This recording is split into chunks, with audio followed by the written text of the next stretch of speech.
الحمد لله وكفى والصلاة والسلام على سيد الأنبياء والمرسلين أما بعد فأعوذ بالله من الشيطان الرجيم بسم الله الرحمن الرحيم والذين هاجروا في سبيل الله ثم قتلوا أو ماتوا ليرزقنهم الله رزقا حسنا صدق الله العظيم وصدق رسوله النبي الكريم ونحن على ذلك لمن الشاهدين والشاكرين. وقال الله تبارك وتعالى في شان حبيبه مخبرا وعامرا إن الله وملائكته يصلون على النبي يا أيها الذين آمنوا صلوا عليه وسلموا تسليما. الصلاة والسلام علیکم.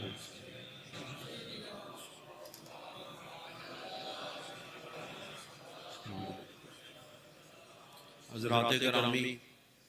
آج ہم شہدائے کربلا کو خراج عقیدت پیش کرنے کے لیے یہاں پر اکٹھے ہوئے ہیں. میں نے جو آیہ مبارکہ آپ کے سامنے تلاوت کرنے کی سعادت حاصل کی ہے، اس میں اللہ تعالیٰ نے ارشاد فرمایا کہ والذین ہاجروا فی سبیل اللہ، جنہوں نے اللہ کی راہ میں ہجرت کی، ثم قتلوا، اور پھر وہ قتل کر دیے گئے، شہید کر دیے گئے، او ماتو، یا وہ طبعی موت سے دوچار ہوئے،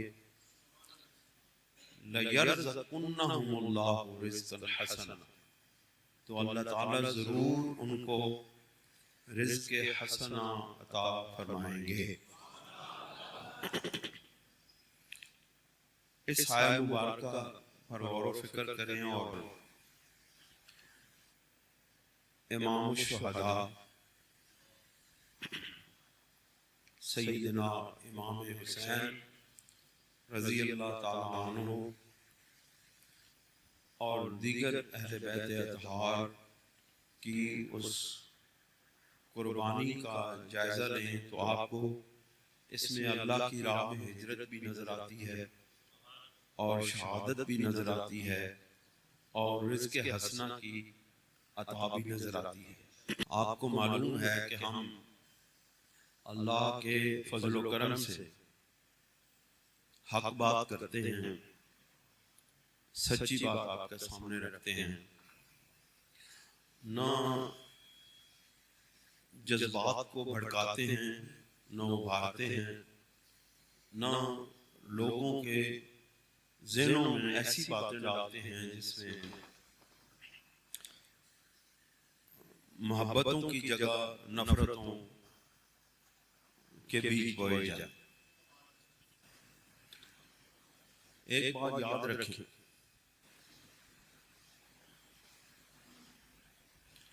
نہ تو صحابہ کرام رضوان اللہ تعالیٰ علیہم اجمعین کے بغیر اہل بیت اطہار کی محبت ہو سکتی ہے، اور نہ اہل بیت اطہار کے بغیر صحابہ کرام کی محبت ہو سکتی ہے. آپ حدیث کی کتابیں اٹھا کے دیکھیں، آپ کو جتنی اہل بیت کے بارے میں روایات ملیں گی وہ سب کی سب امہات المومنین سے روایت کرتا ہے، جس میں سرکار دو عالم حضرت ام سلمہ رضی اللہ تعالی عنہ ام المومنین سے یہ روایت ہے، حضرت زید بن ارقم رضی اللہ تعالی عنہ کہ سرکار دو عالم صلی اللہ علیہ وسلم نے حضرت امام حسن کو، حضرت امام حسین کو، حضرت علی المرتضیٰ کو، حضرت سیدہ فاطمہ الزہرا سلام اللہ علیہا کو اپنے پاس بلا کے چادر میں لیا اور رب کریم سے دعا کی کہ اللہم ہؤلاء اہل بیتی، اے میرے پروردگار ان کو بھی میری اہل بیت میں شامل فرما۔ اس کے علاوہ امام حسن کی شان میں، امام حسین کی شان میں، سیدہ پاک کی شان میں، ازواج مطہرات کی شان میں جتنی بھی روایات آپ کو ملیں گی صحابہ کرام سے ملیں گی۔ اگر آپ صحابہ کرام کو اپنے علمی خزانے سے نکال دیں گے تو پھر آپ کو اہل بیت اطہار کی شان سمجھنے کا کوئی مستند ذریعہ میسر نہیں ہوگا۔ دوستو اور بزرگوں، اگر واقعاتی لحاظ سے دیکھا جائے تو واقعہ کربلا، حادثہ کربلا اسلامی تاریخ کا ایک بہت بڑا حادثہ ہے۔ میری بات آپ سمجھ رہے ہیں؟ سماعت فرما رہے ہیں، دل سے سماعت فرمائیں اور سمجھنے کی کوشش کریں۔ میں نے پہلے بھی عرض کیا کہ میں کوئی جذبات ابھارنے کے لیے نہیں آیا ہوں، بلکہ آپ کو سچی بات، حقیقت کی بات، حقیقت کے قریب تر لے جانا چاہتا ہوں۔ جب تک آپ واقعہ کربلا کو ذاکروں کی طرز پر اور کہانیوں کی صورت میں سنتے رہیں گے، آپ کو اہل بیت اطہار کی شان سمجھ نہیں آئے گی۔ واقعہ کربلا کو سمجھنے کے لیے انسان کو ادب و احترام کے دائرے میں رہ کر چلنا پڑتا ہے۔ یہ وہ واقعہ ہے جو تیز دھار تلوار سے بھی زیادہ خطرناک ہے۔ یہاں جب بھی انسان کا دامن ادب سے چھوٹا، ہاتھ جب بھی ہاتھ انسان کسی انسان کا ہاتھ ادب کے دامن سے چھوٹا، وہ جہنم کی گہرائیوں میں گر گیا۔ دوستو اور بزرگوں، واقعہ کربلا کوئی اچانک پیش آنے والا واقعہ نہیں ہے،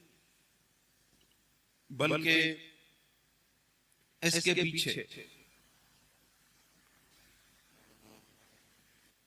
حضرت عثمان غنی رضی اللہ تعالیٰ عنہ کی شہادت کا ایک بہت بڑا سانحہ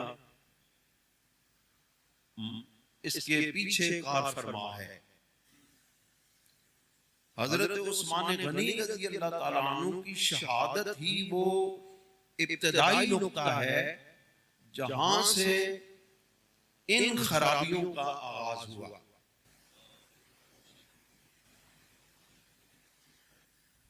اور حضرت عثمان غنی رضی اللہ تعالیٰ عنہ کی شہادت میں بغاوت کرنے والوں نے مدینہ پاک کا گھیراؤ کیا اور مدینہ پاک کے تمام گلی کوچوں میں وہ داخل ہو گئے اور تمام مدینہ پاک کو انہوں نے اپنے قبضے میں لے لیا۔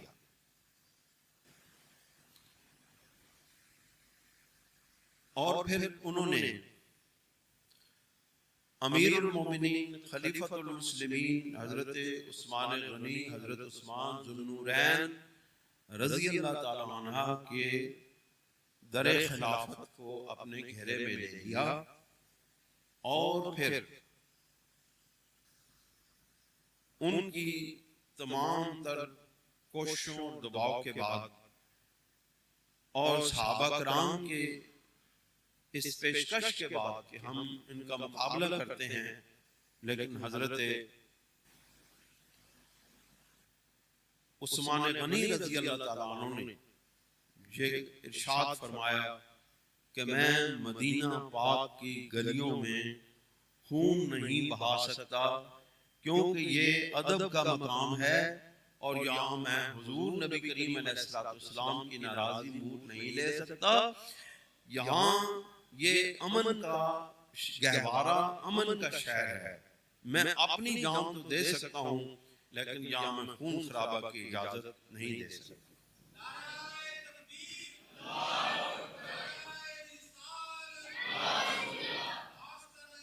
بالآخر حضرت عثمان غنی رضی اللہ تعالیٰ عنہ کو شہید کر دیا گیا، باغیوں کا قبضہ ہو گیا، باغی ہر طرف دندناتے پھرتے رہے، لیکن اس کے ساتھ ساتھ حضرت سیدنا علی المرتضیٰ کرم اللہ وجہ الکریم کی خلافت بھی متمکن ہو گئی، خلافت بھی قائم ہو گئی۔ اہل مدینہ نے، اہل حجاز نے آپ کی خلافت اور بیعت کر لی۔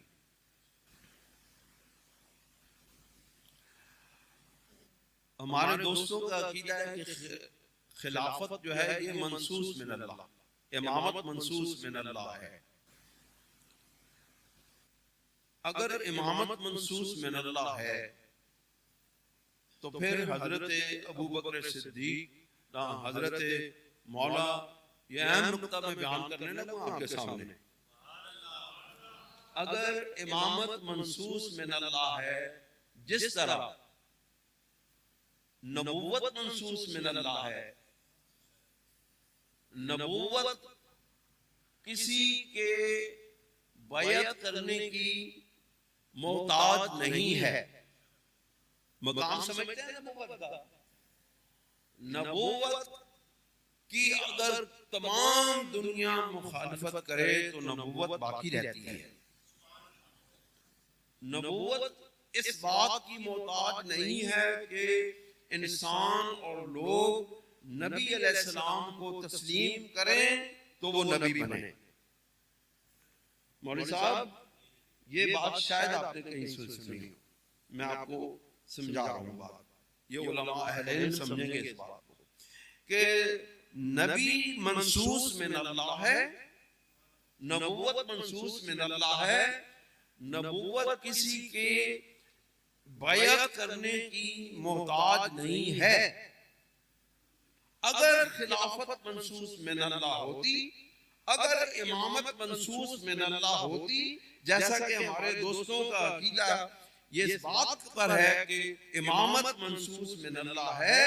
تو پھر مولا علی کو خلافت کی بیعت، امامت کی بیعت لینے کی ضرورت نہ تھی۔ شاید کوئی اس نقطے کو سمجھے۔ اگر حضرت مولا علی کرم اللہ وجہ الکریم نے امامت کی، خلافت کی بیعت لی ہے تو اس کا یہ مطلب ہے کہ پھر جن انہی حضرات نے، انہی صحابہ کرام نے حضرت ابوبکر صدیق کی بیعت کی،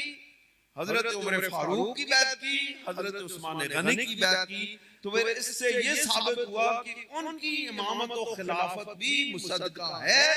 اور ان کے خلاف کرنے والا بھی اسلام سے خارج ہو جاتا ہے، جس کے نتیجے میں مسلمانوں کے دو گروہوں کے درمیان بہت بڑی جنگیں ہوئیں، اور ان جنگوں کے بھی پیچھے کار فرما قوتیں وہی تھیں جو حضرت عثمان غنی رضی اللہ تعالیٰ عنہ کو قتل کرنے والے تھے۔ اب یہ سلسلہ چلتے چلتے جب کافی طویل ہو گیا اور حضرت مولا علی کرم اللہ وجہ الکریم کی خلافت حقہ، امامت حقہ، امیر المومنین قائم ہو گئی حجاز کے اندر، حضرت مولا علی کرم اللہ وجہ الکریم حقیقی امیر المومنین، خلیفۃ المسلمین، خلیفہ رسول قائم ہوئے، لیکن حضرت امیر معاویہ رضی اللہ تعالیٰ عنہ نے ان کی بیعت نہیں کی اور انہوں نے اپنی حکومت قائم کر لی شام کے اندر. لیکن ایک بات یاد رکھیے، دنیا کا کوئی شخص بھی اس بات کا ثبوت نہیں پیش کر سکتا کہ اس تمام تر مخالفت کے باوجود حضرت امیر معاویہ رضی اللہ تعالیٰ عنہ نے اپنی خلافت کا اعلان کیا ہو. پوری تاریخ اٹھا کے اہل سنت و جماعت کی تمام کتابوں کو اٹھا کے، تاریخ کی تمام کتابوں کو اٹھا کے دیکھ، شیعہ کی تمام تاریخ کی کتابوں کو اٹھا کے دیکھ لیں، آپ کو کسی ایک جگہ پر بھی یہ جملہ لکھا ہوا نہیں ملے گا کہ حضرت امیر معاویہ نے اپنے آپ کو خلیفۃ المسلمین ثابت کیا ہو، یا اس کا مطالبہ کیا ہو، یا اس کا دعویٰ کیا ہو. یہ بات بڑی سوچنے اور سمجھنے والی ہے. اس کے پیچھے بڑے راز ہیں کہ اس کی بنیاد کے اوپر، اس مخالفت کی بنیاد کے اوپر حضرت مولا علی کرم اللہ وجہ الکریم نے مدینہ منورہ جو سرکار دو عالم صلی اللہ علیہ وسلم کا بنایا ہوا دارالخلافہ تھا، جہاں سرکار دو عالم صلی اللہ علیہ وسلم نے اپنی زندگی، اپنی حیات پاک کے قیمتی 10 سال گزارے تھے، 10 یا 11 سال. اور اس کے بعد حضرت ابو بکر صدیق رضی اللہ تعالیٰ عنہ نے بھی اسی کو دارالخلافہ بنایا، حضرت عمر فاروق نے بھی اسی کو دارالخلافہ بنایا، حضرت عثمان غنی رضی اللہ تعالیٰ عنہ نے بھی اس کو دارالخلافہ بنایا. لیکن حضرت مولا علی کرم اللہ وجہ الکریم نے اپنا دارالخلافہ مدینہ منورہ سے کوفہ کی طرف منتقل کر دیا.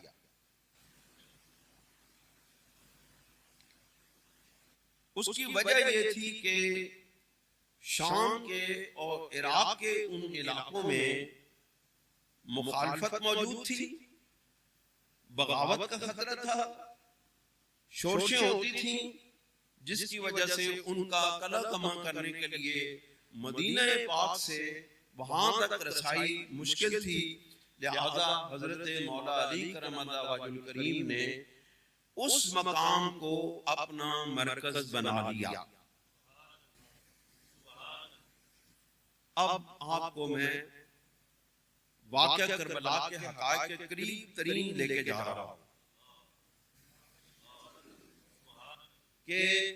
واقعہ کربلا کے اصل ذمہ داران کون ہیں.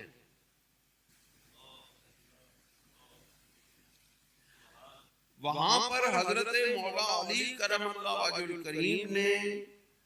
دارالخلافہ بنایا. آپ کے ساتھ محبت کرنے والے ارد گرد کے علاقوں سے بھی وہاں پر اکٹھے ہو گئے، اور کوفہ کو حضرت امیر المومنین عمر فاروق رضی اللہ تعالیٰ عنہ نے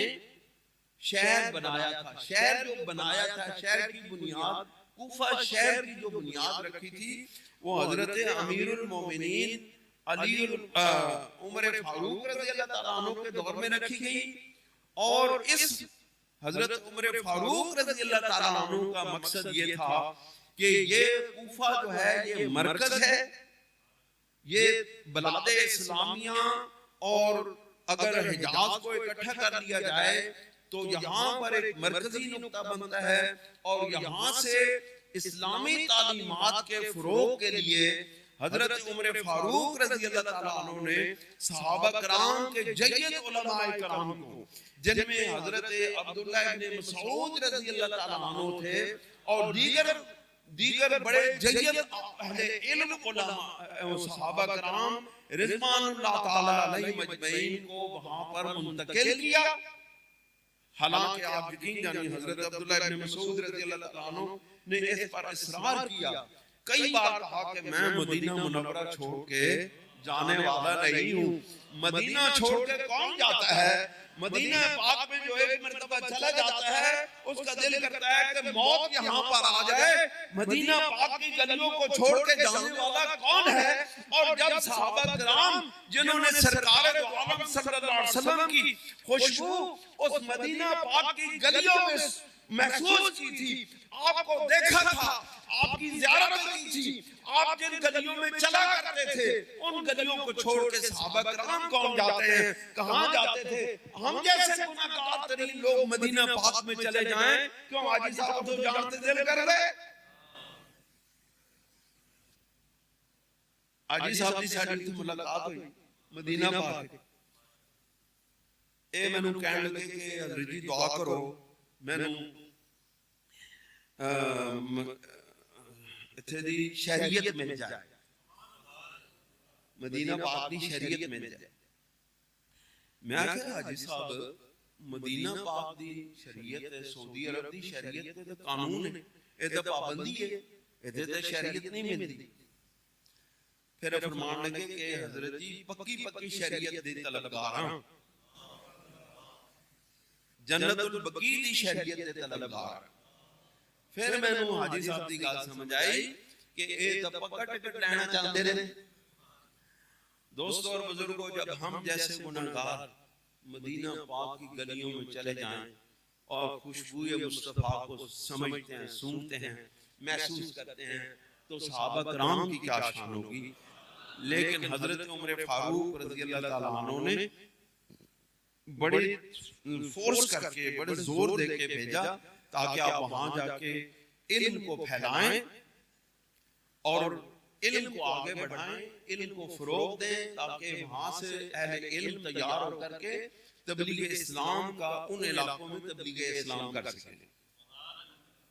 اور آپ کو معلوم ہے کہ عمر فاروق رضی اللہ تعالیٰ عنہ کی فراست تمام صحابہ کرام میں مشہور تھی. اور پتہ نہیں آپ لوگ اس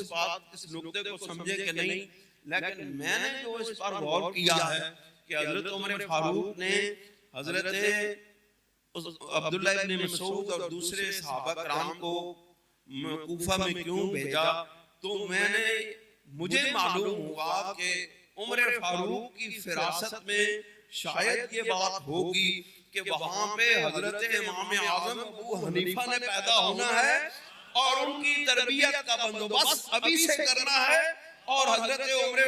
امام اعظم رضی اللہ تعالیٰ عنہ کو جو بھی علمی فیض ملا وہ حضرت عبداللہ ابن مسعود سے ملا. یہ ساری تیاری ہو گئی، اہل علم وہاں پہ جمع ہو گئے، لوگ تیار ہو گئے. جب حضرت مولا علی کرم اللہ وجہ الکریم نے وہاں پر دارالخلافہ منتقل کیا تو وہ سارے لوگ آپ سے محبت کرنے والے اور ارد گرد سے بھی لوگ اکٹھے ہو کے وہاں پہ آنے لگے، اور وہاں وہ مرکز بن گیا مولا علی سے محبت کرنے والوں کا. اور وہ مشہور یہ ہو گئے، کوفہ کے رہنے والے مشہور کس نام سے ہوئے؟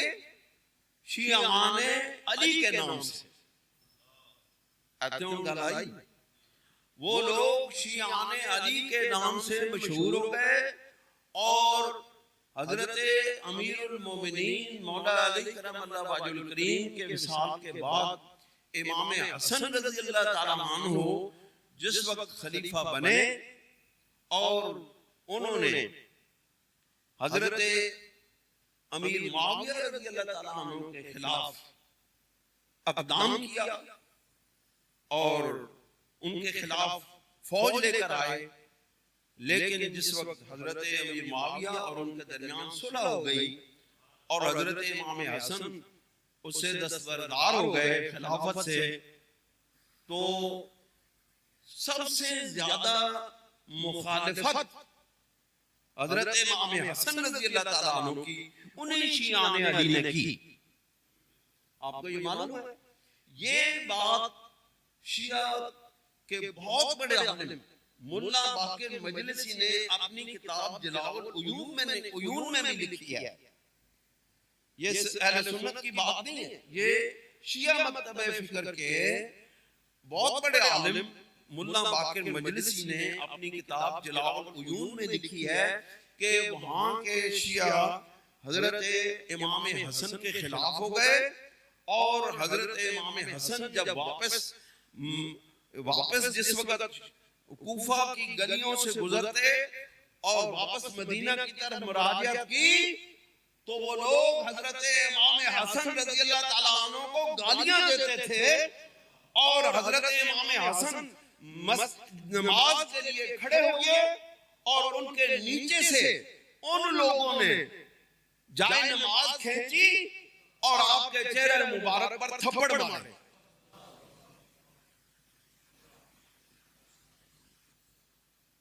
سمجھے بات کی؟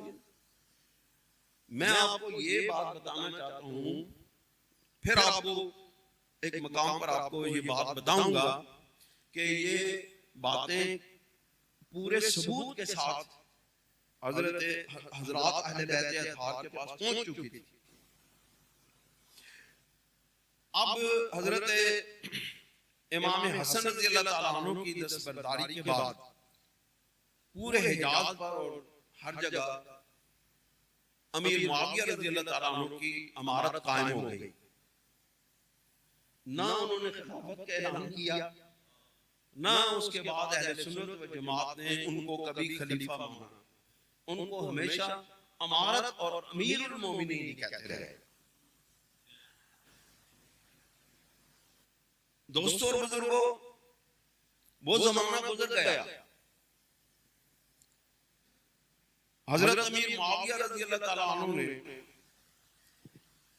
جس وقت اپنی آخری عمر کو پہنچے تو یزید کو اپنا ولی عہد بنایا، اور اس کے لیے بہت کوششیں کی کہ اس کی ولی عہدی کی بیعت قبول کر لی جائے،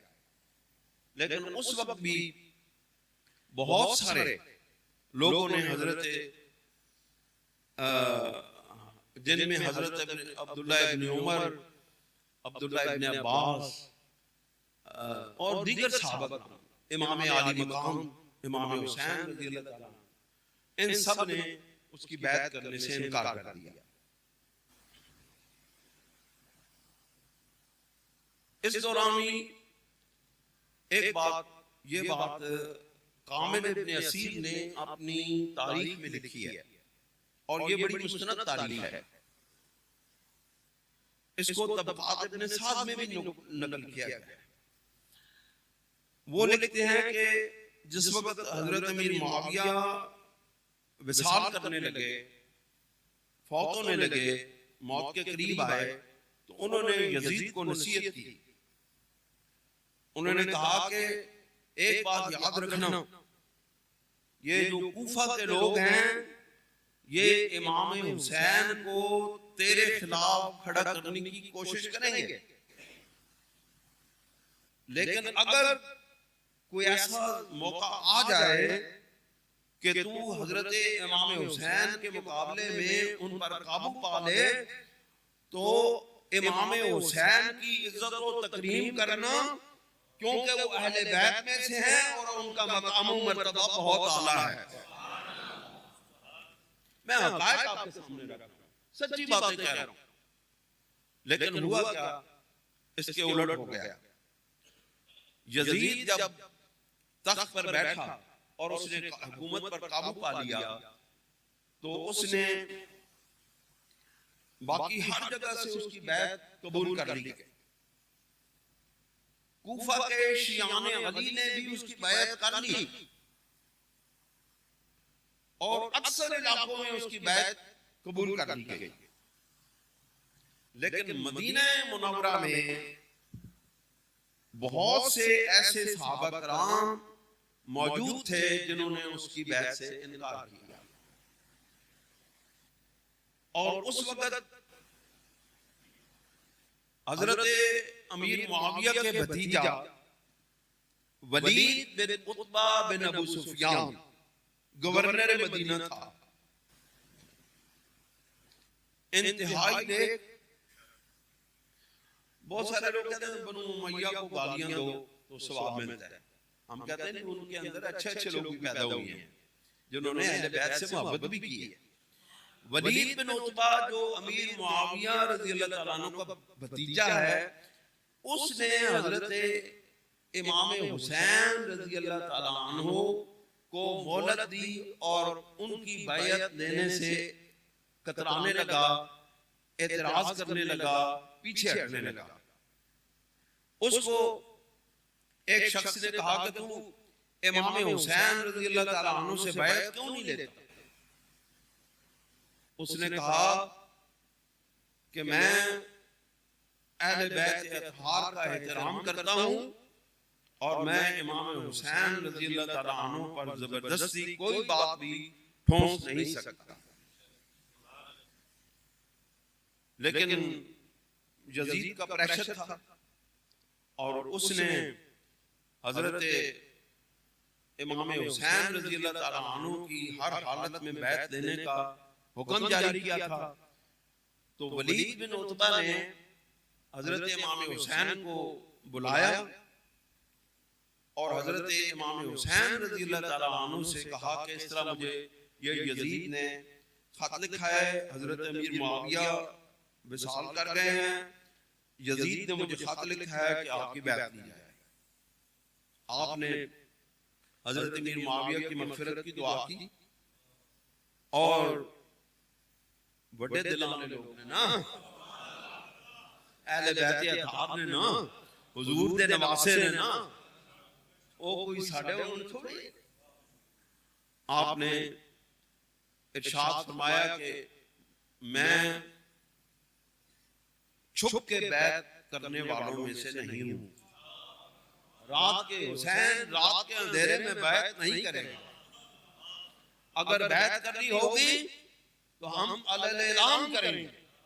اس لیے مجھے مہلت دی جائے. امام حسین رضی اللہ تعالیٰ عنہ کو ولید بن عتبہ نے مہلت دے دی. کہا کہ ٹھیک جائیں آپ سوچیں. جو پاس بندہ بیٹھا تھا انہوں نے کہا تم نے ان کو قتل کیوں نہیں کیا؟ اس نے کہا ولید یہ کام نہیں کر سکتا، اور اس کی بنیاد کے اوپر ہی پھر ولید کو گورنر سے فارغ کر دیا گیا تھا اور وہ گوشہ نشین ہو گیا. اس کے بعد حضرت امام علی مقام اپنے گھر تشریف لائے. حضرت عبداللہ ابن زبیر رضی اللہ تعالیٰ عنہ انہوں نے بھی یزید کی بیعت کرنے سے انکار کر دیا تھا اور وہ بھی مدینہ کی طرف مراجعت مکہ مکرمہ کی طرف چلے گئے. حضرت امام حسین رضی اللہ تعالیٰ عنہ بھی اپنے چند خاندان کے لوگوں کے ساتھ مکہ مکرمہ کی طرف روانہ ہو گئے اور ان سے ان کے پیچھے کوئی تعارض نہیں کیا گیا، کوئی ان کو تنگ نہیں کیا گیا. وہ جا کے مکہ مکرمہ میں تشریف فرما ہو گئے. اب یہاں سے اصل کہانی شروع ہوتی ہے. اب جب کوفہ کے لوگوں کو معلوم ہوا، کوفہ کے لوگوں کو جب معلوم ہوا کہ حضرت امام علی مقام رضی اللہ تعالیٰ عنہ علیہ السلام مکہ مکرمہ پہنچ چکے ہیں اور حضرت عبداللہ ابن زبیر بھی وہاں ہیں، حضرت عبداللہ ابن عمر بھی وہاں ہیں، حضرت عبداللہ ابن عباس بھی وہاں ہیں، یہ سارے حضرات وہاں پہ اکٹھے ہو گئے ہیں. تو کوفہ کے لوگوں نے جو ان کا مرکزی لیڈر تھا اور بہت بڑا شیعہ تھا، شیعہ عالم تھا، اس کا نام تھا سلیمان خزائی، اس کے گھر کے اندر میٹنگ ہوئی اور طے یہ پایا کہ حضرت امام حسین علیہ السلام کو خطوط لکھے جائیں اور ان کو بلایا جائے. یہ بات یاد رکھیں، لوگ کہتے ہیں امام علی مقام نے بغاوت کی.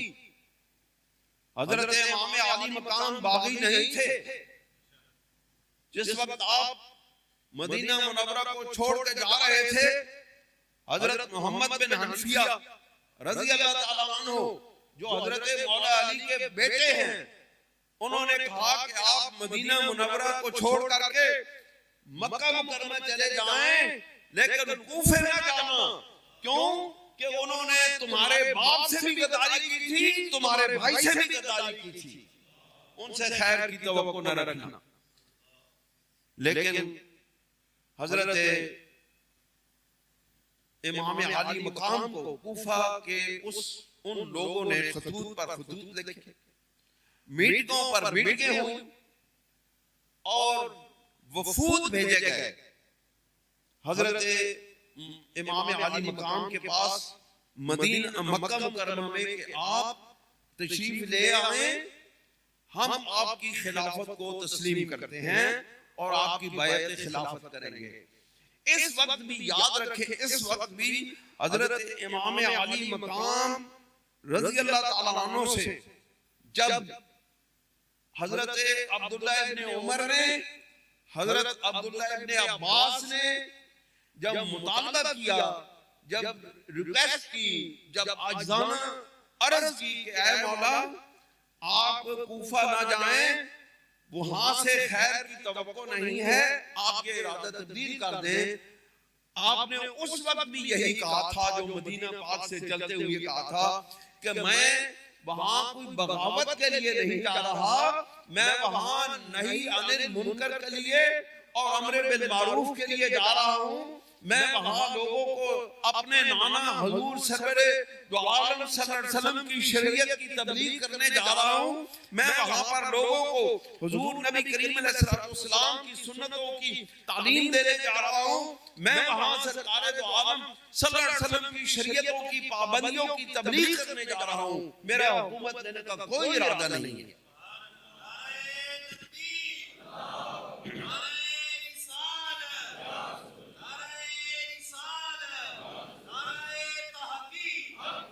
لیکن اس کے باوجود،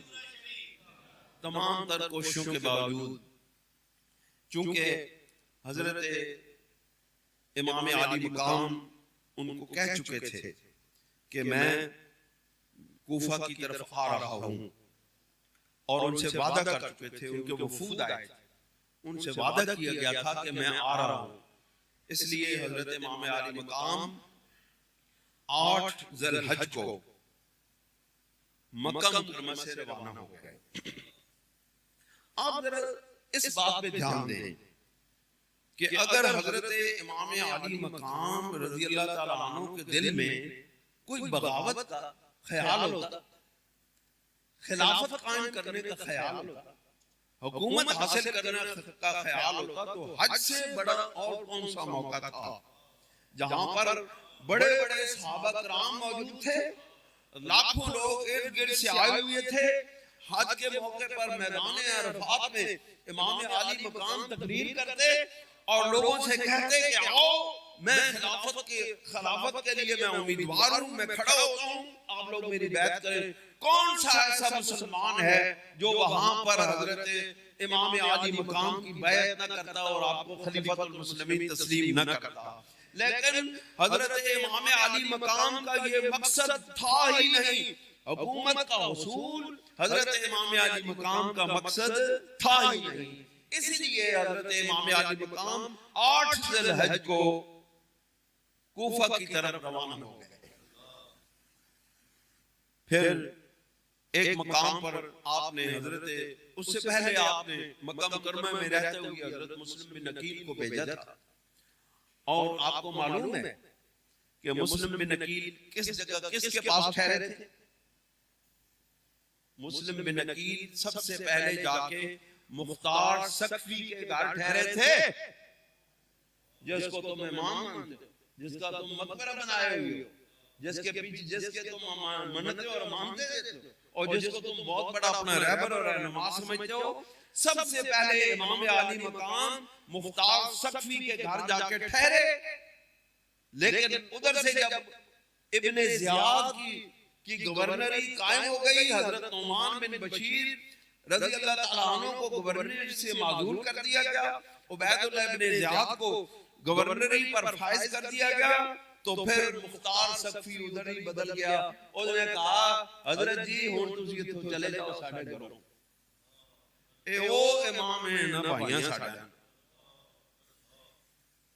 مختار سقفی نے حضرت مسلم بن عقیل کو اپنے گھر سے نکال دیا اور حضرت امام عالی مقام پھر حضرت ہانی بن عروہ رضی اللہ تعالیٰ عنہ کے گھر پناہ گزین ہو گئے، اور وہاں سے پھر ایک بہت بڑا تکلیف دہ سلسلہ شروع ہوا۔ حضرت مسلم بن عقیل کو بالآخر شہید کر دیا گیا، اور جس وقت آپ کو شہید کیا جانے لگا تو اس سے پہلے عمر بن سعد، جس کو بہت سارے لوگ گالیاں دیتے ہیں، عمر بن سعد نے یہ کیا، عمر بن سعد نے یہ کیا، یقیناً وہ گورنری کی لالچ میں یزید کے ساتھ تھا، لیکن دل سے وہ اہل بیت سے محبت کرنے والا بھی تھا۔ میں اس کا ثبوت دیتا ہوں، ہم عمر بن سعد کی کسی بھی فعل کی حمایت نہیں کرتے، لیکن دیکھیں کہ اس نے آخری وقت میں حضرت مسلم بن عقیل رضی اللہ تعالیٰ عنہ کو امان عمر بن سعد نے دی، اور عمر بن سعد ان کو لے کر اس بنیاد کے اوپر، اس توقع کے اوپر ان کو لے کر کے عبید اللہ بن زیاد کے گورنر ہاؤس میں لے چلا کہ مجھے چونکہ عبید اللہ بن زیاد بہت پسند کرتا ہے اور میری بڑی عزت کرتا ہے، میں ایک صحابی کا بیٹا ہوں، اس کی وجہ سے میری بڑی عزت ہے، تو وہ میری بات مان لے گا، اور میں حضرت مسلم بن عقیل رضی اللہ تعالیٰ عنہ کو اس سے خلاصی دلوا دوں گا۔ اس بنیاد کے اوپر جب وہ حضرت مسلم بن عقیل رضی اللہ تعالیٰ عنہ کو لے کر کے عبید اللہ بن زیاد کے پاس پہنچا، اور اس نے کہا کہ میں نے ان کو امان دی ہے، لیکن اس کے باوجود جب انہوں نے دیکھا، حضرت مسلم بن عقیل نے دیکھا کہ یہ تو مجھے مارنے پر تیار ہے، کیونکہ اس کی وجہ یہ تھی کہ اس کے ذہن میں یہ بیٹھ گیا تھا کہ مسلم بن عقیل رضی اللہ تعالیٰ عنہ حضرت امام علی مقام کے لیے بیعت دے رہے ہیں، اور ہمارے خلاف ایک تیار کر رہے ہیں، ایک ماحول تیار کر رہے ہیں، اور ہمیں ہمارے خلاف بغاوت کر رہے ہیں۔ جس وقت حضرت مسلم بن عقیل رضی اللہ تعالیٰ عنہ کو یہ معلوم ہوا کہ مجھے شہید کر دیا جائے گا، تو انہوں نے کہا کہ میں عمر بن سعد سے ایک بات کرنا چاہتا ہوں، ایک وصیت کرنا چاہتا ہوں، مجھے اجازت دی جائے۔ ان کو اجازت دی گئی، وہ ان کو لے کر کے الگ ہو گئے، ایک جگہ پہ گوشے میں چلے گئے، اور عمر بن سعد سے کہا کہ میری دو باتیں تمہارے اوپر ہیں۔ انہوں نے کہا میں قبول کروں گا۔ انہوں نے کہا کہ میرا قرض ہے، اتنے ہزار درہم میرا قرض ہے، وہ تم نے اتارنا ہے۔ سمجھے؟ حضرت مسلم بن عقیل اہل بیت اطہار میں سے ہے، عمر بن سعد کو کہہ رہے ہیں میرے اتنے ہزار درہم قرض ہے، یہ تم نے اتارنا ہے۔ اور دوسری بات، میرا یہ میسج، یہ پیغام حضرت امام علی مقام تک پہنچا دینا کہ یہاں حالات ہمارے خلاف ہو چکے ہیں، لہذا آپ یہاں سے جہاں پر بھی ہیں آپ وہاں سے واپس مکہ مکرمہ کی طرف چلے جائیں۔ آپ دیکھیں وہ لوگ اتنے مخالفت کے باوجود بھی اہل بیت کی کتنی عزت کیا کرتے تھے۔ مخالفت الگ جگہ تھی، الگ مقام ہے، الگ من، لیکن اس کے باوجود عمر بن سعد نے حضرت مسلم بن عقیل کی یہ دونوں باتیں پوری کی، ان کا قرض بھی ادا کیا، اور امام حسین رضی اللہ تعالیٰ عنہ کی طرف ایک قاصد بھیج کے ان کو حضرت مسلم بن عقیل کا پیغام بھی پہنچا دیا۔ لیکن اس کے باوجود، وہ پیغام پہنچنے کے باوجود، جس وقت حضرت امام علی مقام رضی اللہ تعالیٰ عنہ کوفہ کی طرف سفر جاری رکھے ہوئے تھے، تو ایک مقام پر حر بن یزید تمیمی آپ کو ملا، اور اس نے آپ کو روکا اور کوفہ کی طرف نہ جانے دیا، اور بالآخر حضرت امام علی مقام رضی اللہ تعالیٰ عنہ کی شہادت کا واقعہ پیش آ گیا کربلا کے مقام پر۔ حضرت امام علی مقام کو کربلا تک لانے میں حر کا بہت بڑا کردار ہے، اگرچہ یہ بات بھی مسلم ہے کہ حضرت حر نے اسلام قبول کیا، مسلمان تو وہ تھے لیکن حضرت امام علی مقام کی غلامی قبول کی اور آپ کی طرف آ کے پھر جنگ کی اور شہادت حاصل کی۔ اس طرح کے یہ واقعات ہیں، تاریخ کے یہ واقعات، اور یاد رکھیں ہم اہل سنت و جماعت تاریخی واقعات پر اعتبار نہیں کرتے۔ یہ سب اگرچہ تاریخی واقعات ہیں، ان کی جتنی بھی سند اعلیٰ ہو، جتنے بھی مستند ہو، لیکن یہ قرآن اور حدیث کے مقابلے میں نہیں ہیں۔ قرآن اور حدیث اللہ اور اس کے محبوب صلی اللہ علیہ وسلم، آپ کے گھرانہ، اہل بیت اطہار اور صحابہ کرام کی شان و شوکت عظمت کو بیان کرتا ہے، اور ہم قرآن و حدیث کو لے لیتے ہیں اور تاریخ کی تمام باتوں کو ہم ایک طرف رکھ کے ہم ان کو کہتے ہیں کہ جو بھی واقعہ ہوا، جو بھی تاریخ کے دونوں طرف واقعات لکھے ہوئے ہیں۔ اب میں آپ کے سامنے اگر تاریخ کے دونوں اوراق پیش کروں تو بہت سارے لوگ حیران رہ جائیں کہ تاریخ لکھنے والوں نے ایک واقعہ کو کئی اینگل سے لکھا ہے۔ لہٰذا میں آپ اے نوجوانوں، آپ کو بھی میں کہوں گا، بہت سارے نوجوان یہاں پہ بیٹھے ہیں، میں آپ سے بھی کہوں گا کہ قرآن اور حدیث پاک سے تمسک کریں، قرآن اور حدیث کی بات تسلیم کریں، تاریخی روایات اور تاریخی واقعات کو ایک طرف رکھیں اور ان کو پڑھیں۔ بے شک ان کے جب تک آپ ان کی تحقیق کرنے والے محققین کی آراء سے واقف نہ ہو جائیں، ان کو آپ ایک طرف رکھیں، نہ ان کا انکار کریں اور نہ ان کا اقرار کریں۔ اللہ تعالی ہمیں عمل کی توفیق عطا فرمائے۔ میں نے جو باتیں کی ان کو وہ تمام حقائق، سچی باتیں آپ کے سامنے رکھی ہیں، اور واقعات کربلا کی اصل حقیقت آپ کے سامنے رکھی، اور آپ کو معلوم ہو گیا کہ واقعہ کربلا کے